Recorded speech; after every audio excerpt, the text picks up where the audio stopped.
सर्व स्वामी सेवेकरांना श्री स्वामी समर्थ। तर तुमचं प्रिया लाईफ या चॅनलमध्ये अगदी मनापासून स्वागत आहे। आजच्या व्हिडिओमध्ये तुम्हाला स्वामी महाराजांचा धनप्राप्ती मंत्र कोणता याविषयी माहिती देणार आहे। आपल्या स्वामी महाराजांनी आपल्याला अनेक प्रकारचे मंत्र सुद्धा दिले आणि ह्या मंत्राचा आपण आपल्या उपायामध्ये सेवेमध्ये सुद्धा वापर करतो आणि याचे खूप असे अनुभव फायदे सुद्धा आपल्या आयुष्यात आपल्याला होत असतात। तर आजच्या व्हिडिओमध्ये स्वामी महाराजांचा धनप्राप्ती मंत्र कोणता किंवा हा धनप्राप्ती मंत्र आपण कधी पठण करायचा की ज्यामुळे आपल्या आयुष्यात आपण जो पण कमवलेला पैसा असतो, कमवलेलं धन असतं ते आपल्या घरामध्ये स्थिर राहील, लक्ष्मी आपल्या घरामध्ये टिकून राहील। तर यासाठी मी तुम्हाला आजच्या व्हिडिओमध्ये धनप्राप्ती मंत्र सांगणार आहे। तर तुम्ही हा व्हिडिओ कुठेही स्किप न करता शेवटपर्यंत बघा। तुम्ही जर माझ्या चॅनलवर नवीन असाल तर चॅनलला लाईक करा, शेअर करा, नक्की सबस्क्राईब करा। चला त्या व्हिडिओला सुरुवात करूया। तर बघा, आपल्या स्वामींनी आपल्याला असे अनेक मंत्र दिलेले आहेत। तुम्हाला सर्वांना माहिती आहे की तारक मंत्र तर आपल्या आयुष्यातील सर्वात श्रेष्ठ असा मंत्र आहे। असे खूप मंत्र दिलेले आहेत, पण तुम्हाला हा मंत्र माहिती आहे का की स्वामीने आपल्याला धनप्राप्ती मंत्र सुद्धा दिलेला आहे।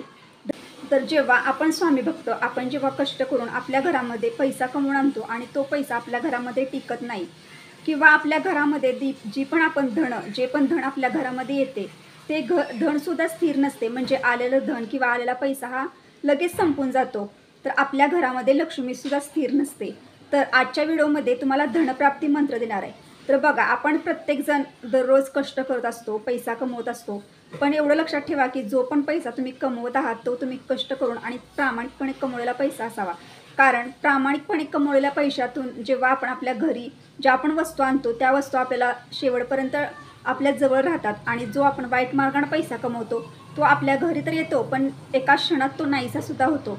यासाठी एवढं लक्षात ठेवा की आपण एक स्वामी भक्त आहोत, त्यासाठी पैसा हा नक्कीच तुम्ही प्रामाणिकपणे आणि कष्ट करून कमवलेलाच पैसा असावा, तेव्हाच तो पैसा आपल्या घरामध्ये टिकून राहतो।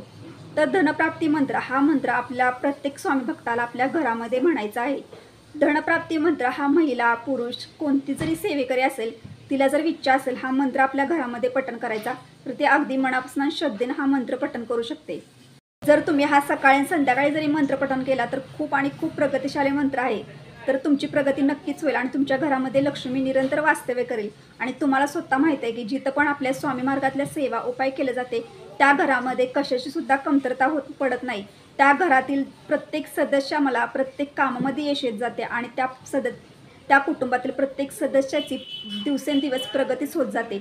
यासाठी स्वामी सेवा कधीही चुकवू नका आणि स्वामीच्या मार्गातले उपाय सेवा तुमच्या घरामध्ये नक्कीच करा, कारण आपण एक स्वामी भक्त आहोत। जेव्हा आपण श्रद्धेने आणि मनापासून स्वामींच्या मार्गातले हे उपाय करतो तेव्हा स्वामी महाराज हे अनुभव आपल्याला नक्कीच देत असतात आणि प्रत्येक स्वामी सेवेकराला आपल्या आयुष्यामध्ये अनुभव हे नक्कीच आलेले असतात, फक्त ते त्याच्या लक्षात येणं खूप गरजेचं असतं। तर हा मंत्र मी तुम्हाला डिस्क्रिप्शनमध्ये सुद्धा लिहून देईन आणि आत्ता म्हणून सुद्धा सांगेन। डिस्क्रिप्शनमध्ये हा मंत्र लिहून दिल्यानंतर तुम्ही तो मंत्र एका पेजवर लिहून घ्या आणि त्यानंतर तुम्ही बघून सुद्धा हा मंत्र म्हणू शकता।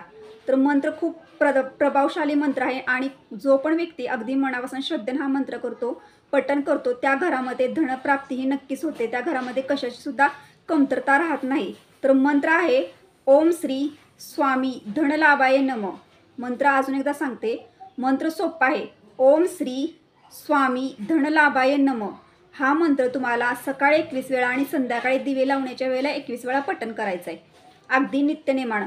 तुम्ही ही सेवा 15 दिवस करून बघा, 1 महिना करून बघा, तुम्हाला अनुभव नक्कीच येईल। स्वामी सेवेकर आहोत तर आपल्या घरामध्ये प्रथम आपण स्वामी मार्गातली कोणती जरी सेवा करत असलो किंवा कोणता जरी उपाय किंवा जे पण आपण स्वामींची सेवा भक्ती करत असतो त्या ठिकाणी आपल्या स्वामी महाराजांचं प्रतिमा असणे खूप गरजेचे, म्हणजे साक्षात स्वामी महाराज असणे खूप गरजेचे आहेत।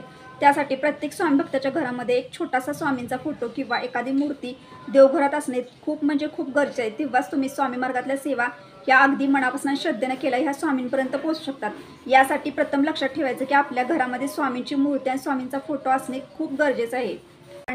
आपण जेव्हा हा मंत्र घरामध्ये नित्य नेमानं पठण करणार की ओम श्री स्वामी धनलाभाय नमः, हा मंत्र जेव्हा तुम्ही नित्य नेमानं घरामध्ये पठण करणार त्यावेळेला तुमच्या घरामध्ये लक्ष्मी सुद्धा स्थिर राहणार आणि लक्ष्मी तेव्हाच आपल्या घरामध्ये स्थिर राहते ज्या वेळेला जिथं पठण किंवा जिथं सेवा केल्या जातात स्वामींच्या मार्गातल्या ज्या आपण सेवा आपण करतो त्यावेळेला आपल्या घरामध्ये लक्ष्मी या निरंतर वास्तव्य करत असते। त्यासाठी तुम्ही एवढं लक्षात ठेवा की तुम्ही आणि जो पण भक्त अगदी श्रद्धेने मनापासून हा मंत्र पठण करेल त्याच्या आयुष्यामध्ये धनलाभ नक्कीच होईल, त्याच्या आयुष्यात आलेला पैसा हा नक्कीच टिकून राहील, त्याच्या घरामध्ये लक्ष्मी स्थिर राहील, त्याच्या घरामध्ये संपत्ती संपन्नता ह्या सर्वाचं आगमन तुम्हाला झालेलं दिसेल आणि त्या घराची प्रगती दिवसेंदिवस वाढत जाईल. अशा पद्धतीने तुम्ही तुमच्या घरामध्ये स्वामींच्या मार्गातले ह्या सेवा हे उपाय मी जे सांगत असते ते नक्कीच करून बघा. तुम्हाला अनुभव नक्कीच येईल. तर अशा पद्धतीने मी तुम्हाला ह्या व्हिडिओमध्ये माहिती दिली. तुम्हाला जर हा व्हिडिओ आवडला असेल तर लाईक करा, शेअर करा, नक्की सबस्क्राईब करा. भेटूया आता नेक्स्ट व्हिडिओमध्ये. तोपर्यंत सर्व स्वामी सेवेकरांना श्री स्वामी समर्थ.